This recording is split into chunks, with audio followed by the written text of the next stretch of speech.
as long as it's forward. God, send me anywhere, only go with me.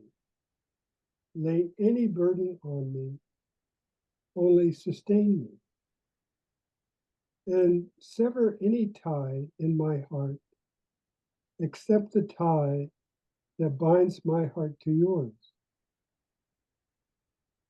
If you have men who will only come if they know there is a good road, I don't want them. I want men who will come if there is no road at all. I will go anywhere, provided it be forward. Thank you, Robert. Welcome, everybody, to Gems from the Wisdom Traditions, a conversation circle sponsored here by Still and Moving Center on every Saturday. And this year, with the theme of the year of irreversibility, eyes to the stars. And so we're going to take flight today with the topic of the Swan, given to us by Kirk Gradine, probably our most prolific presenter at TIM. So I feel as though he needs no further introduction. He's going to be speaking today on the traditions of the mythological traditions of Hinduism and Buddhism. We look forward to hearing from you, Kirk. Oh, thank you, Renee. You had mentioned you wanted to speak to the group about the event that's happening next Saturday. Did you want to do that after or before? I was thinking of after, but let's do it both. There's a wonderful event coming up next Saturday at the Institute of World Culture, which I've often spoken of as giving us the inspiration to be lifelong learners. So that was part of my inspiration in starting Gems from the Wisdom Traditions. The two speakers are just amazing lovers and scholars on Mahatma Gandhi. And we just this week celebrated Mahatma Gandhi's birthday on October 2nd, as we always do. And they will be giving a presentation that we can view online at the Institute. And Kirk, do you have a link maybe that you can put in the chat? I Maybe. will. Yeah, I'll do it at the end if that's okay. Sure. Yeah, let's do that. Yeah. So let's go ahead and think about the swan and its symbolism. Okay.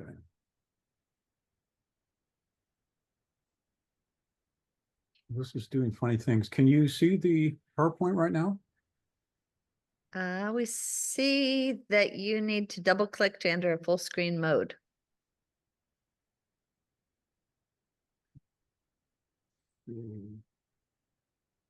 How do I do that? This is, sorry, folks, this was working a minute ago. I'm going to stop share and try again. Okay.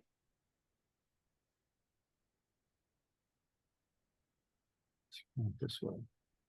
This is one of those days that I hope that our editor of our videos is going to be working to get this quite right. There we go. We see it. All right. So welcome, everyone. I'd like to start by mentioning that the Sanskrit word for the swan is the term hamsa, which also means goose. And the reason I'm pointing this out at the beginning is because in both Hindu mythology and Buddhist sacred literature and philosophy, the term hamsa is sometimes used without reference to a particular species. And it's also true in modern taxonomy that at least since the 1700s or so, geese, ducks, and swans are all grouped in a common family of water birds called Antidae.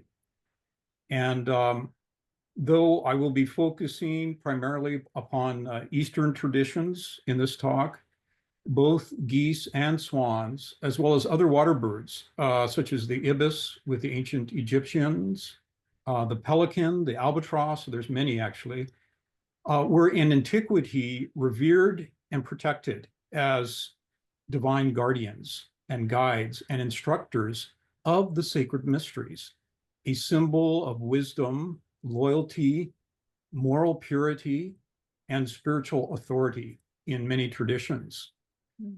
And for example, though the dove is often pointed to in Christian symbolism, with the early Christians and the Celts, the goose was revered as a herald of the Holy Spirit, the third aspect of the Christian Trinity.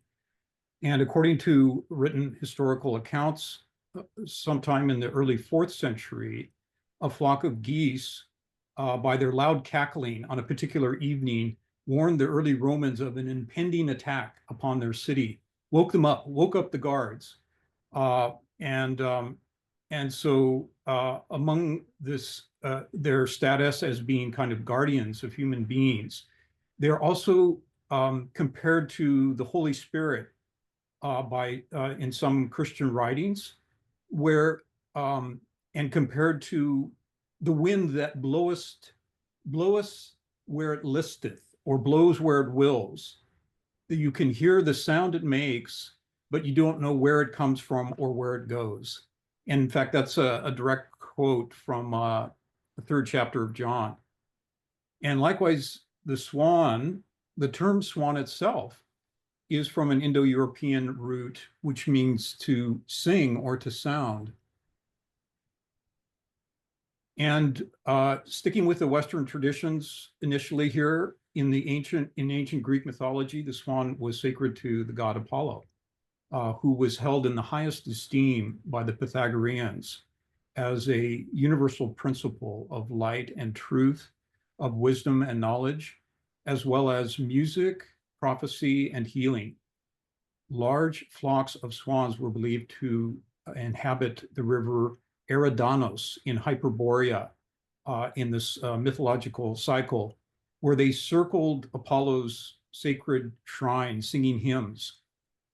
And the Hyperboreans, who were a race of giants, were themselves depicted as transforming into swans upon reaching old age by bathing in the bitumen swamps of the river. And in addition, in the Greek tradition, you also have mention of the mute swan, who is normally considered not to have a call or a sound, but when it approached death, it sang a dirge that was reputedly one of the sweetest of all bird songs.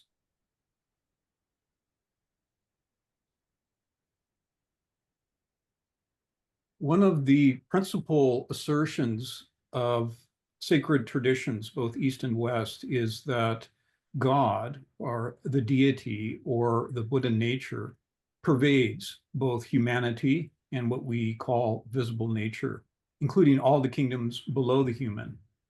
And this is one of the central meanings behind both the Hindu versions of the yantra and mandala and Tibetan mandalas. Not only does divine unity pervade all things, visible and invisible, but each living being, each creature is a mirror of the whole. And when considered in regards to both its spiritual essence and the visible physical form, even the smallest microscopic amoeba, the ephemeral snowflake, as well as the human being and the solar system, is considered to be analogous to the whole cosmos. As above, so below is the well-known ancient axiom. And in addition, this fundamental polarity between the above and the below, the spiritual and the material, is analogous to the polarity between the elements of air and water. Aquatic birds, such as the swan and the goose, primarily inhabit both sky and water, air and water, like the cosmos itself. And like human nature, they bridge and transcend this fundamental polarity. Not only that, but due to their phenomenal migratory patterns and graceful form, they are considered one of the kingly masters of winged flight, a well-known symbol of spiritual freedom. In addition, some species of swan are enormous. The trumpeter swan, for example, being the largest and heaviest living waterfowl in the world. Mature adults getting as long as 5 to 6 feet in length, head to tail, and with wingspans up to 10 feet. In one of the most iconic myths of the Ramayana, 7 rishis took the form of swans in order to descend from heaven to Lake Manasarova to visit the locale where the Vedas were written. Lake Manasarova is one of the most revered lakes of the Himalayas. It sits at the foot of Mount Kailash in Tibet, believed to be the abode of Shiva by the Hindus. Kailash is also known as Mount Meru, considered to be the allegorical axis of the earth and a symbol for the entire Hindu pantheon arrayed on its cliff sides. And it is one of the most sacred places of pilgrimage in all of Asia for Buddhists and Jains as well. And in the Ramayana, these rishis in the form of swans are also described as periodically descending into the lowest plains of India at critical junctures to guide and instruct humanity, much like the avatar who cyclically and self-consciously descends from prototypical spiritual realms of enlightened consciousness into incarnation.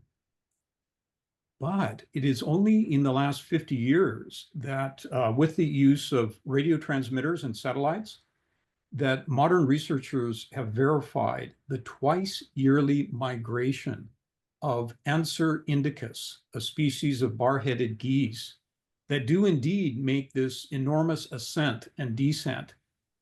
Not only that, but they've been documented as making unbroken flights from sea level to heights over 23,000 feet in just a single 7-hour nighttime period to arrive at nesting grounds amidst the pristine lakes of the Himalayan plateau. And despite decades of research, scientists still do not entirely understand how it's physiologically possible for birds to pass over these summits at heights where there's so little oxygen and at altitudes that are referred to by mountaineers as the death zone.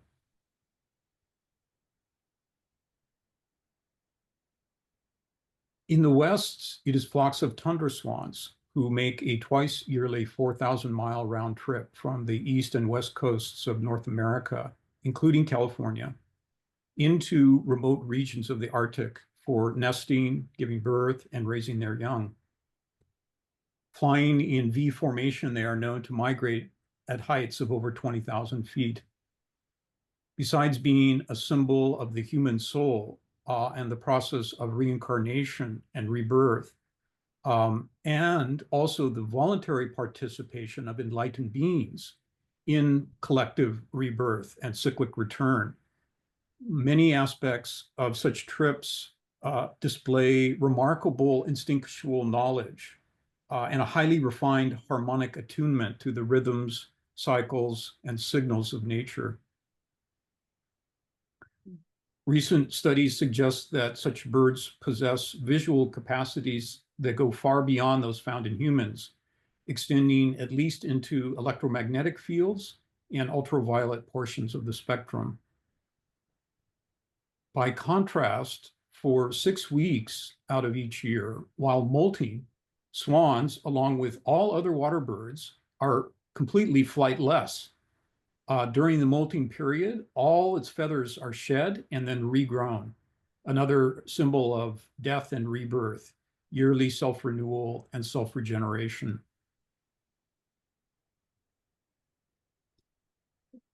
the wonder and magnificence of birds in flight cannot be exhausted, even by the most careful analysis of the aerodynamics related to bird anatomy and physiology. And we know of more than one modern seeker of wisdom who, given seemingly chance encounters with aquatic birds, found themselves immersed in deep insights. And in one case, after a particularly prolonged study and meditation on the doctrine of cosmic birth, as given in ancient sacred texts, we know of one young man who stepped out onto a second floor balcony of his apartment just as an unusually large seagull flew by immediately overhead. And he said it was so close that if he had just reached up his hand and jumped a little, he could have touched it. But of course, it was in flight, and he was both startled and captivated by seeing this, such a large bird unexpectedly so close to him. And but he said that in the single flap of the wings, that this entire cosmological teaching that he had been studying was reflected. And it was as though every sinew, feather, and fiber of the bird was an integral and essential part of this unified expression of this vast cyclic motion of the exhalation and inhalation of the great cosmic breath.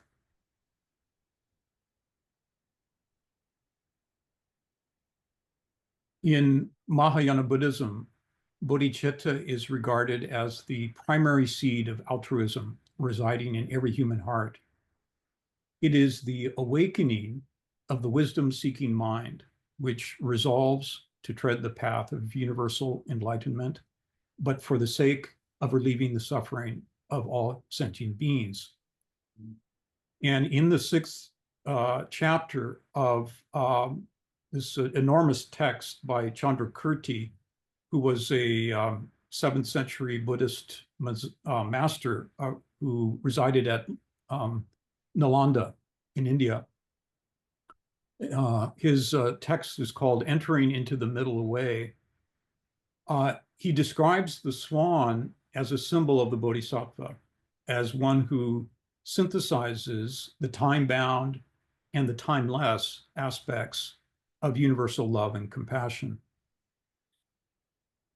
And this is a passage that we shared earlier in the week. And like the king of swans, ahead of lesser birds they soar, on broad white wings of relative and ultimate bodhicitta full spread. And on the strength of virtue's mighty wind they fly, to gain the far and supreme shore, the oceanic qualities of victory. So here the two wings of the swan are being described as relative and ultimate bodhicitta. What does that mean? Well, in fact, it's synthesizing in just a few words the essence of the Mahayana path. Because at the beginning stages, the very first initial stage is that of cultivating this altruistic wish to gain enlightenment, again, on behalf of others. But at the opening stages of the path, of course, the aspirant is still caught in the ignorance of duality and of linear time, clinging to a sense of self, and still full of the delusions and illusions that go along with that. Nonetheless, it begins to strive for that wisdom that is capable of truly aiding and assisting others. And as self-knowledge grows through many stages and portals and trials and tests and the development of divine virtues, in the final stages of the path, the duality of self and other falls away. The present moment, it said, merges with the eternal, past and future. And even the duality, the seeming duality of nirvana and samsara, heaven and hell, are transcended. There is only the one self, whose very essence and inherent energy is that of universal compassion, what could also be described as the Christos, or the Buddha nature. And this is what is known in Mahayana Buddhism as ultimate bodhicitta. There's no longer the sense of duality. And it is also why Tsongkhapa, another great Buddhist master, said that only compassion is critical at the beginning, the middle, and the end of the path. Of course, much else is needed as well, but the compassion is the critical component without which travel on the path is not possible. All birds are, of course, egg-born. And what more potent natural symbol of creativity, of hidden magical potency can we think of other than the egg, sometimes referred to as the mystery of mysteries? And this is a quote from H.P. Blavatsky on this point. The egg was incorporated as a sacred sign in the cosmogony of every people on the earth, and was revered both on account of its form and its inner mystery. From the earliest mental conceptions of man, it was known as that which represented most successfully the origin and secret of being, the gradual development of the imperceptible germ within the closed shell, the inward working without any apparent outward interference of force, which from a latent nothing produced an active something, needing not save heat, and which, having gradually evolved into a concrete living creature, broke its shell, appearing to the outward senses of all a self-generated and self-created being, must have been a standing miracle from the beginning.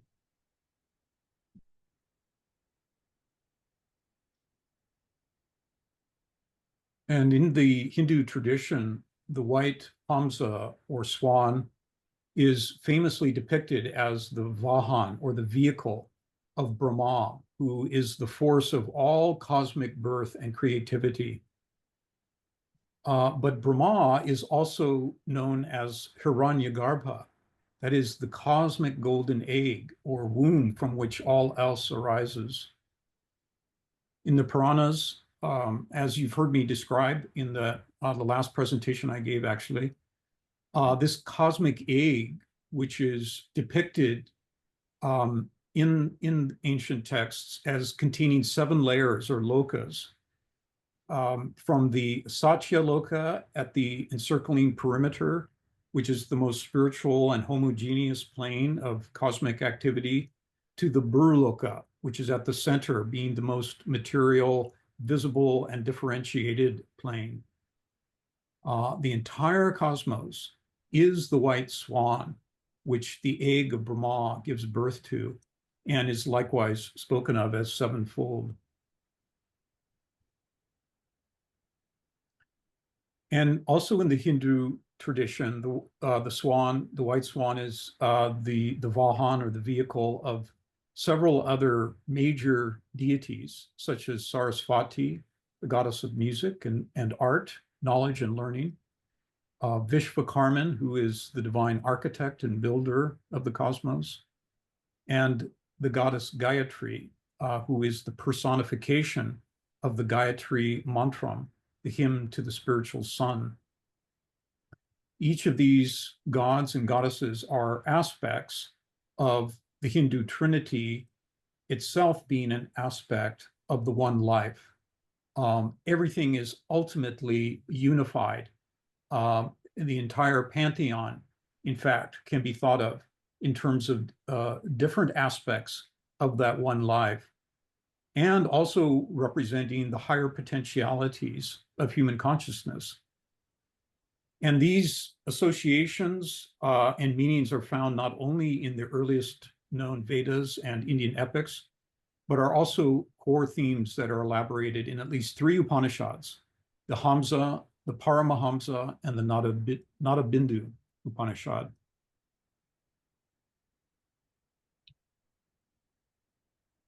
Corresponding to the principles of the sevenfold cosmos and sevenfold human nature is the mysterious teaching regarding the 7 chakras or nadis.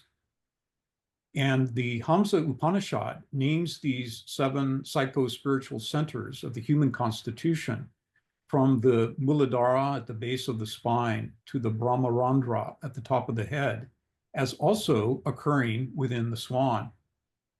And this is reinforced by the fact that the mute swan and some geese species have this basal knob at the top of the beak between the 2 eyes, which is said to correlate to the bindu, the dot above the crescent in the ideogram of the Om, the sacred word, and which, of course, correlates to the pineal gland in the human skull. And in Eastern traditions, it is referred to as the eye of Shiva or the eye of Dangma, the awakening of which brings true spiritual vision, penetrating all the illusory veils of visible nature. And though it's dormant in most human beings, it is said to open in deep sleep and in the deepest reveries of meditation of the disciplined yogi. And in the Upanishads, the pineal chakra also stands for the capacity to bring the threefold AUM, the Om, the verbum, the word, into the realm of time. When it is fully activated, it is also referred to as Paramahamsa. That is the para meaning beyond, Hamsa, of course, meaning referring to the bird, but also referring to that ultimate identity at the heart of every human being. And when fully activated, it is the capacity for the direct awareness, a cognition and perception of archetypal essences, omnipresent truths, and all the hierarchies of beings that inhabit and animate the invisible architecture of nature. And these are faculties that are attributed to some of the greatest mystics, sages, and seers of every tradition. It is also the awakening of that divine vision which purifies and transforms all actions in the realm of daily dharma into wisdom, into kind of the bliss of Amrita, it said, true spiritual nourishment and sustenance for all beings. And in the Hamsa Upanishad, we find a short discourse between the Hindu sage Gautama and a even greater sage referred to as Sanat Kumara, who is also called the knower of all dharmas, and who offers in this discourse a kind of distillation of Vedic wisdom, where the unfoldment of knowledge of the bird known as Hamsa is given as the equivalent of the unfoldment of spiritual self-knowledge, also referred to in the Upanishads as Brahma Vidya, the spiritual sun, more, quote, more resplendent than tens of millions of suns, and by whom all this world is pervaded. So we'll close with this quote from the Hamsa Upanishad.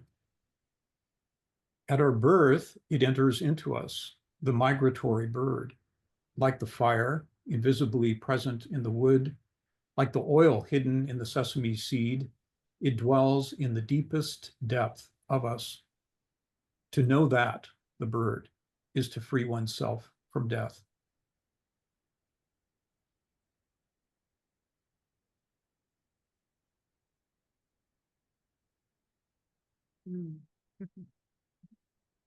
Oh. Wow, Kirk. That was really transporting. I feel like I just floated up many levels of consciousness in watching that. Thank you so much. Sure.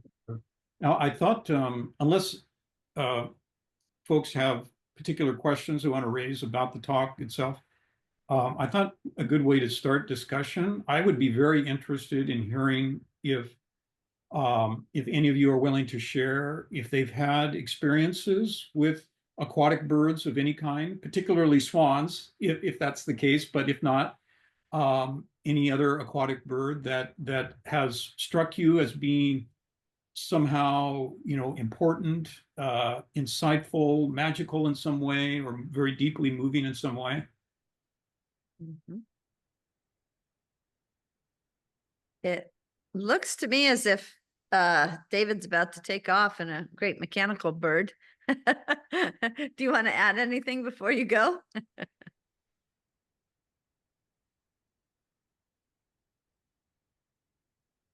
We can't hear you, David. I think he's on a phone. There we go. There we go. Okay. Yeah, so I'm getting ready to fly to Bali. Not on a Garuda Airlines, but when I was living on the Big Island down in the Tuna Coast, when I would drive down the Red Road at night, the pueo would come and glide right down over the hood of my car. His tail feathers fluttering right at my windshield and would guide me down the road for like half a mile. It was just magnificent. I was about to leave Sigma, but what an amazing talk, Kirk. Thank you so much. Really appreciate that. Hope you all have a beautiful rest of your day. Aloha. Mahalo, David. Flight, have a really safe flight. Yes, all our best wishes and prayers go with you. The pueo that he mentioned is the Hawaiian owl. Ah, Mhm. I didn't really catch the story. Did you understand what he was explaining, Renee? He was talking about being on the Big Island at night. I think he was at South Point, near South Point, Mary.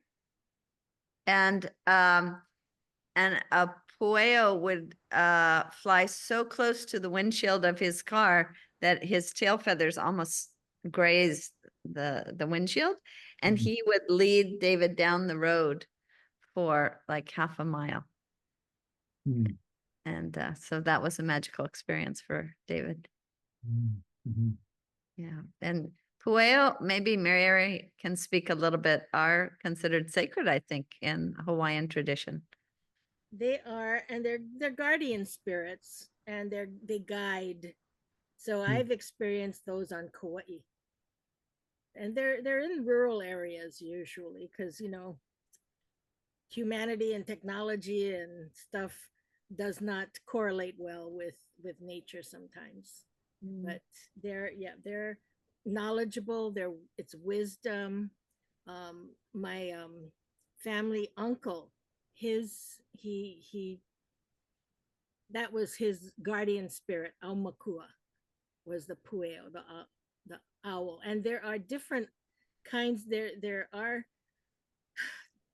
There's an original owl, and then there are owls that have come in that are the barnyard owl. That's not the native owl, but it's also, it's full of wisdom and guiding. Amen. And Mary, is the pueo white? Not necessarily. Ah. Not necessarily. Mm-hmm. Yeah, that I'm honestly, I don't know what color the original or the native species is. Okay. Thank you so much. Diana, who lives on the Big Island. Let's see, we need your mic on. We actually live on Pueo Kea, which means white owl. That's the street we live on. And so we overlooked like a gulch. And so we often see not often, but we do see white owls, or the owl come. And I think there's something so magical about watching an owl glide. It's almost like they have such powerful vision, but also there's something about faith and trust as they you know, they don't even move their arms, their wings, and they just glide. And what a wonderful role model of how to live life, of being able to flow with the air currents. And we've often seen them as they go from one tree to another, and you just get this feeling like they're watching and knowing, and they're very magical. Mm. Mm. It's one of the things that's said about that bar-headed geese that is capable of flying over Himalayan summits. That and they've been, there's lots of scientific studies trying to understand how they're able to do it. But of course, one of the things is that they're extremely efficient in how often they're beating their wings, and in detecting currents that are rising on the mountain already, and using those winds to carry them up. So yeah, it's like it's almost like kind of a super sensory kind of faculty, it seems like. Mm. Mhm. Wow. Who else has had bird experiences to share?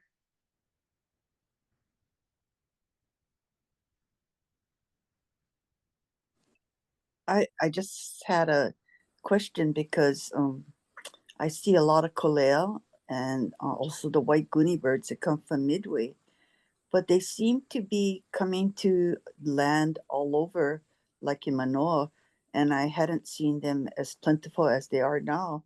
So I didn't know if there was any significance in that. Mhm. The colea travels great distances, I understand, in its migratory pattern. Come from Alaska. When it's cold in Alaska, they come down and they feed on the wealth of Hawaii's vegetation and everything that, and they usually like where it's a plain. So in Honolulu uplands, there's an area called Papa Kolea, and Papa is like a table or a flat area, and that's where the Kolea would land. So they are migratory, they're seasonal. They come in this time of year and then they leave. When they put on their tuxedos, their black and silver feathers, that means it's getting ready for them to go back to Alaska. Yeah. But they've been migrating more to the lower lands now, so I was wondering why. I don't know that there's a difference. I mean, I see them over at Diamond Head Cemetery where I live, Mhm. and that's lower area, and Papakolea is higher up. Yeah, but have you seen more than No, usual? no, Mhm. not nothing that stands out for me. Mhm. But it could be, maybe where they used to be, it's been developed. So, Mm. they can't go there anymore. We've got so much development on island. What they're doing with the rail, that's very destructive to all kinds of natural animals. So could be.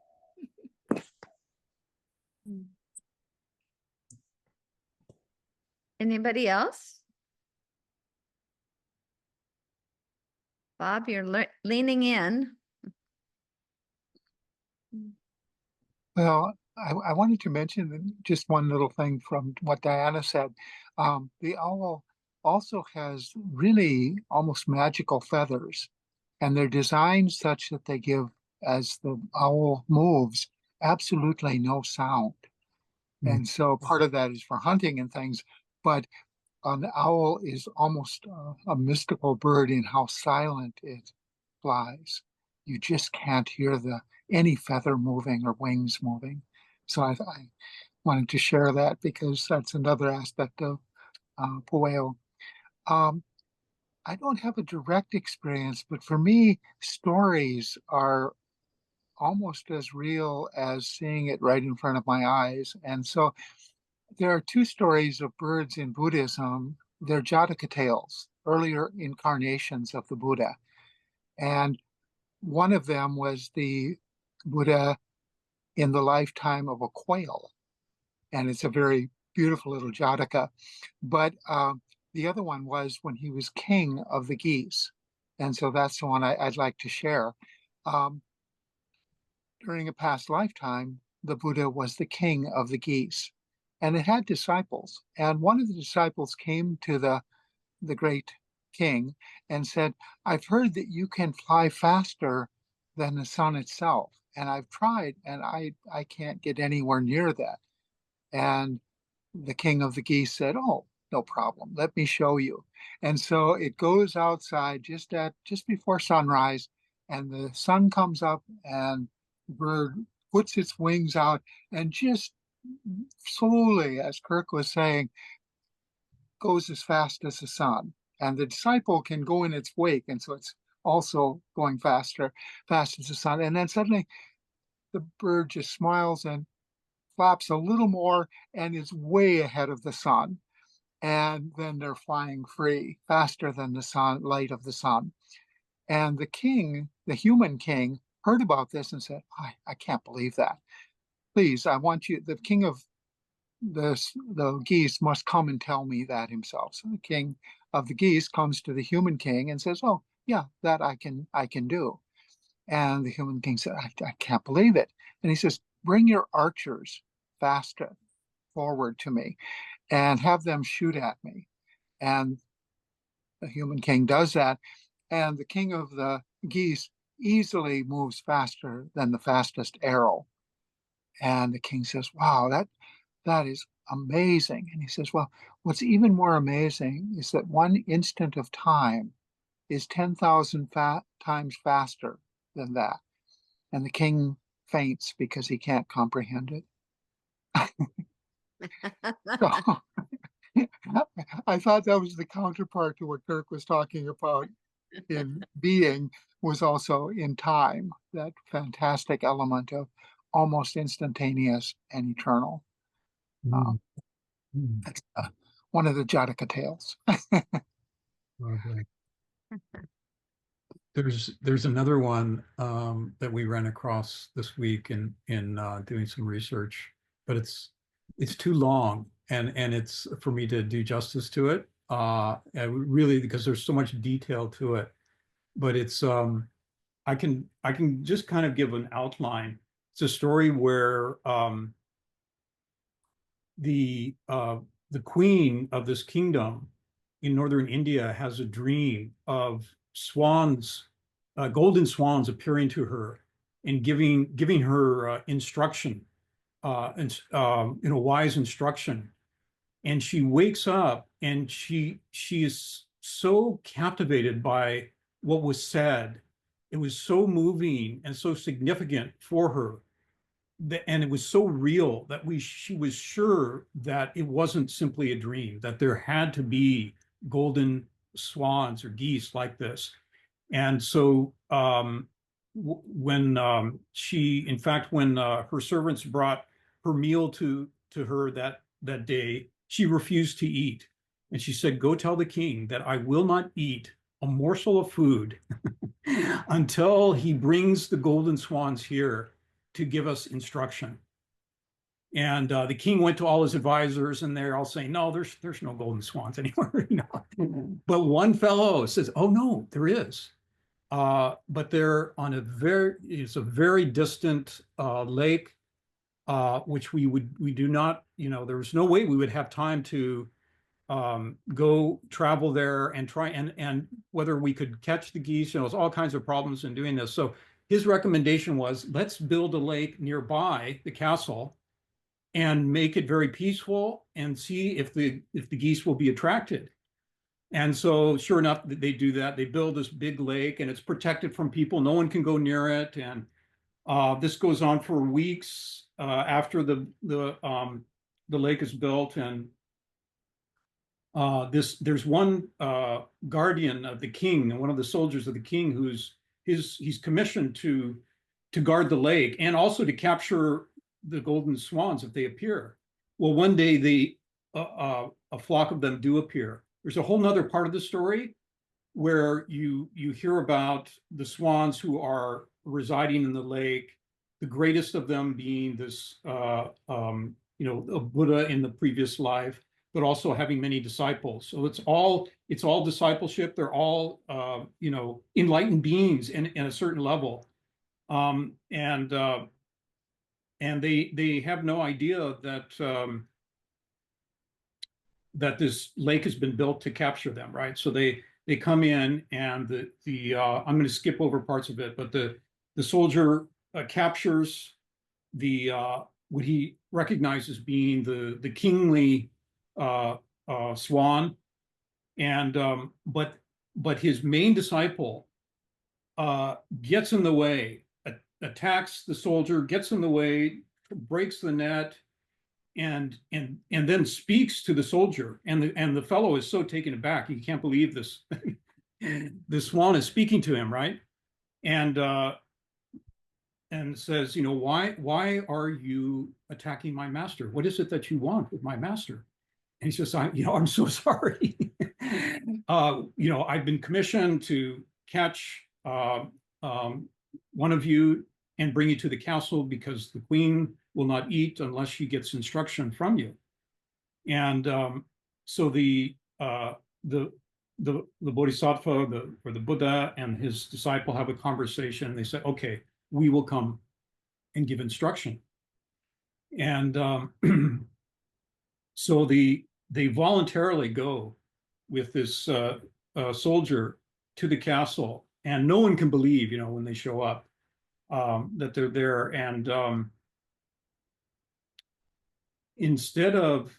And so everyone is gathered around to hear the instruction. And instead of giving instruction, what this disciple, the Buddha, says is that, do you realize what you've done? and what you're trying to do? You've created this great falsehood, a lake that is not actually a protected lake, in order to capture the most precious of birds, who unbeknownst to you is one of the wisest beings in all of nature, and so on.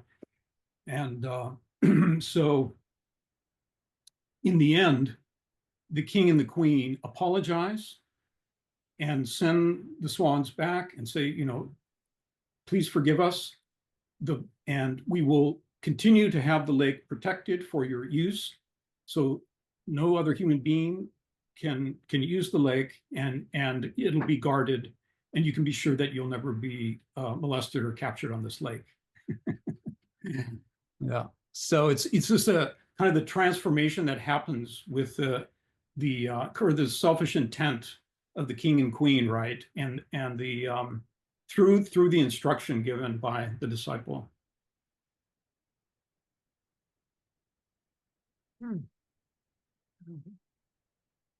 Never heard that before. That's a wonderful story as well.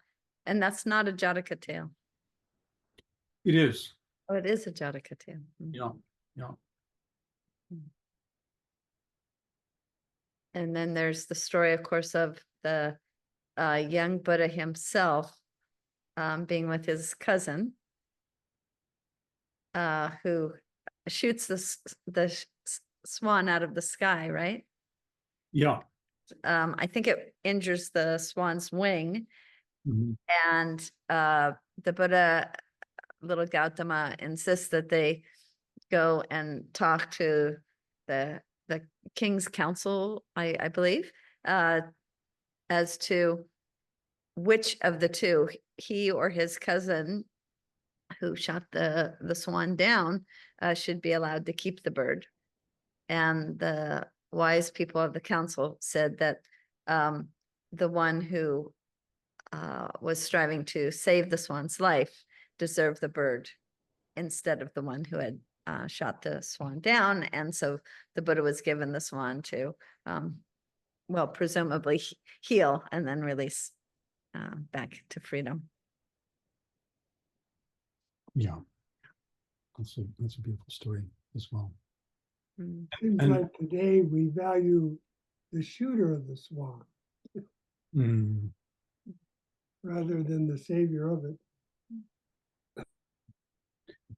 Years ago, I ran across a short article by an author, and I can't recall his name now. I'm sorry, but he had traveled in Tibet and lived among the common Tibetan people for some period of time. And he was also very familiar with the Asian Buddhist tradition and its literature, and spoke some Tibetan. And he said that one of the most remarkable experiences for him was being with these nomadic Tibetans, living in some of the coldest and most, desolate areas of the Tibetan plateau, in tents and, very, very rugged and difficult manner of living and of raising family and having a community and so on. But he said that at night, they would all gather around the fire and they would tell these Jataka tales. And he said that for them, they weren't fairy tales at all. They were,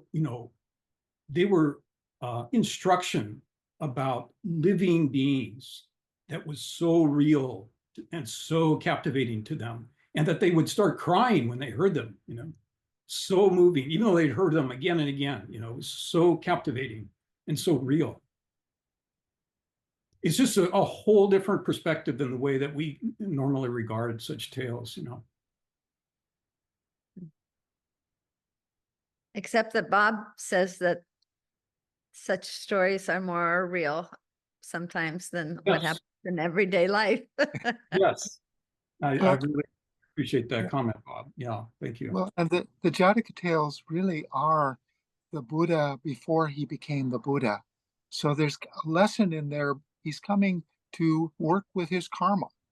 And Davidatu, his cousin, oftentimes creates the context of the bad thing happening to the Buddha that the Buddha then has to deal with and transcend. So there is a transcendental element, but there's also a this worldly element of working with the karma of the conditions in front of you and how you do that. So it's incredibly profound. And if you can't see that, then you miss the story. It's an amazing element of how story takes you to truth. Mhm. I wonder whether most of us have dreams of flying. They're absolutely my favorite dreams. And it feels so real when it's happening. It really makes me understand how the symbolism of a great bird soaring can represent the soul or spirit. Anybody else have flying dreams? We have Margaret here, who as of today has volunteered to play the part of Hanuman in our Diwali enactment of the Ramayana. And Hanuman, as many of us know, has this ability. He's the son of Vayu, the god of the wind. And so he can leap so high and so far. It's really a form of flight. So I hoped that you have some little bit of sense of that. Soaring it's the one part of the Ramayana story that I've had the privilege of enacting myself. And even though I physically couldn't do it, in my imagination, I was soaring between India and Lanka over to find the missing Sita. So this feeling of flight is very real to me, and I think it's partly because of the different myths and stories, and partly because of my dream experiences that feel so real. I've had a, There's, go ahead. I see it as definitely a freedom with flight. And I can't say I regularly remember dreams or even remember dreaming, but I did have a flight dream. I was like an eagle flying way, way, way high in the mountains. And my two little boys came running out of a cabin down below. And I said, don't be scared, it's just mom. And everything was fine. But also, one other time with flight, and this had to do with Paramahansa Yogananda, who started Self-Realization Fellowship down in Los Angeles back in the 20s, and to show the relationship between original Christianity and original Hinduism. And he was born Mukunda Ghosh, I believe is his last name, but he chose Paramahansa as his, I'm not sure when he chose it, but Paramahansa and then Yogananda was his name. And remarkable avatar spirit. And I had a dream of flying up in the heavens, dark night with stars around, and it's like I could just burst in pieces and just be everywhere, and he was everywhere too. It was just fun. It was really fun. But freedom is how I see it. Yeah.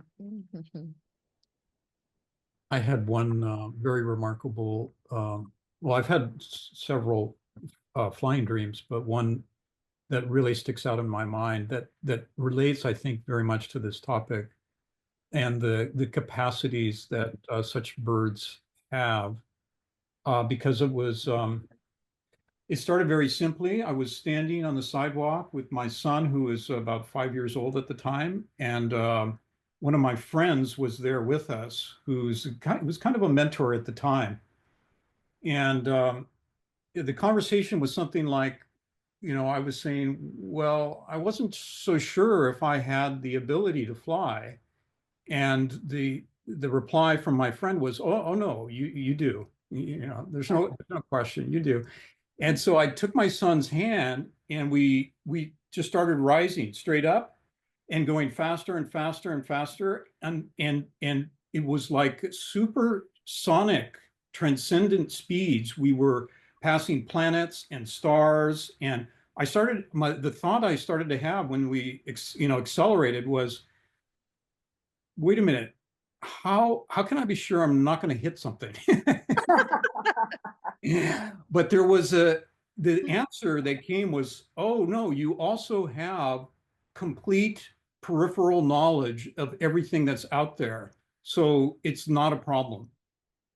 And so I just relaxed and we just kind of just shot up into, yeah, it was like, it ended with like a sort of like Margaret was describing, it's just like you expand into the infinite, right? That's the way the dream ended.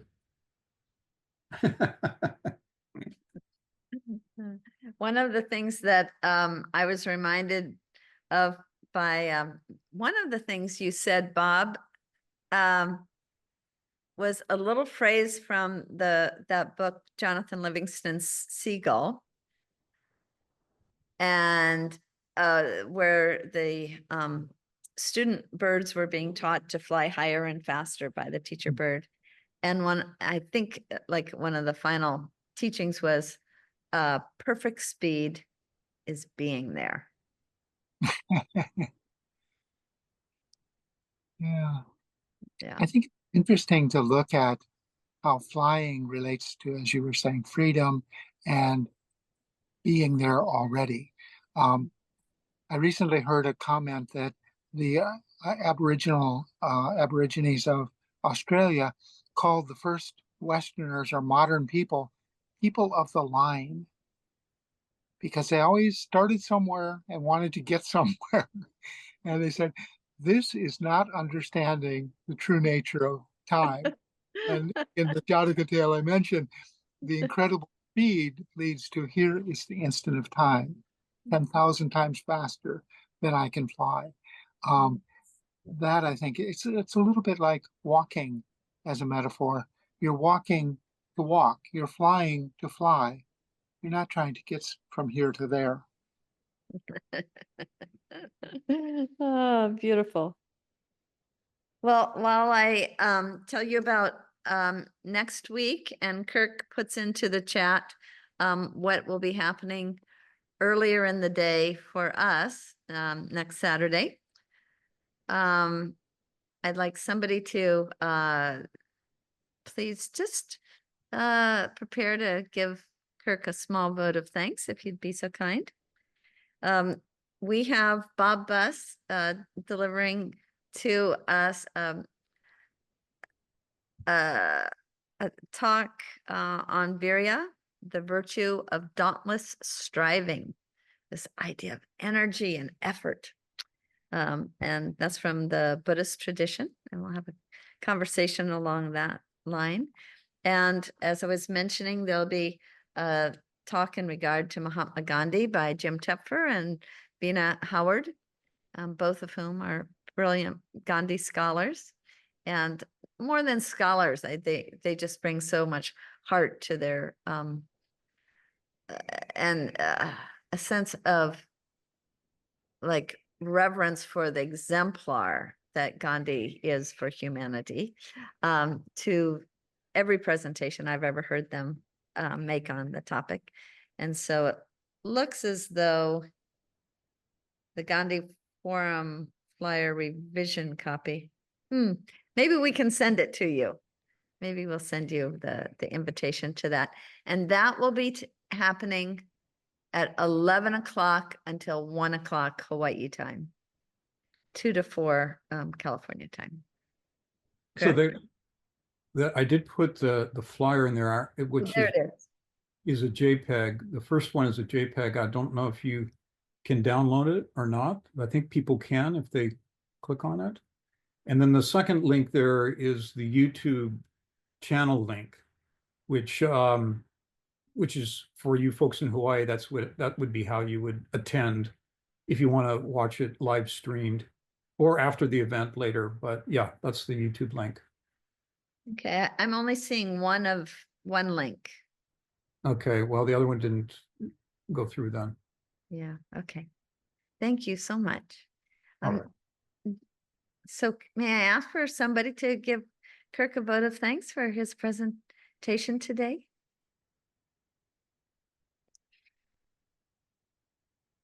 It's not really necessary. Oh, we always like to do it. Bob? Yeah, I am very moved to thank you, Kirk, for really reminding us how nature is something that we need to look at and be aware of too. I mean, what I enjoyed about your talk was that, story and nature and symbolism were just words. What you were really talking about is things that are important, things we need to know, and how they fit together. We are all parts of nature, as Indra's net reflects everything.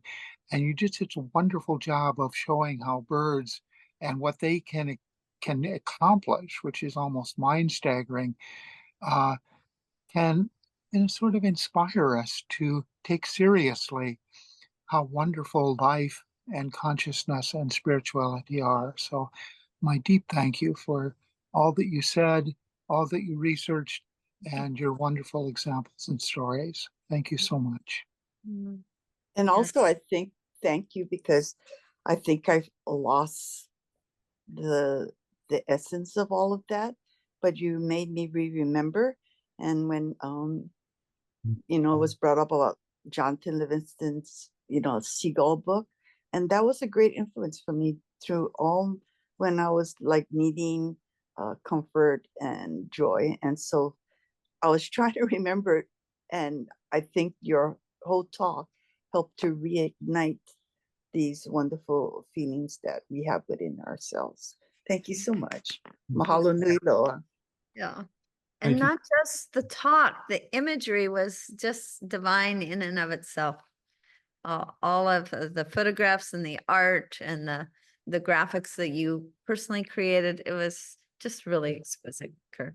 Just really heart touching. Thank you so much. Glad you all enjoyed it. Thank you for the opportunity. Thank you. It was beautiful. Thank you. Mahalo nui loa. Mahalo. Aloha. Aloha. Thank you all. Bye-bye. Bye.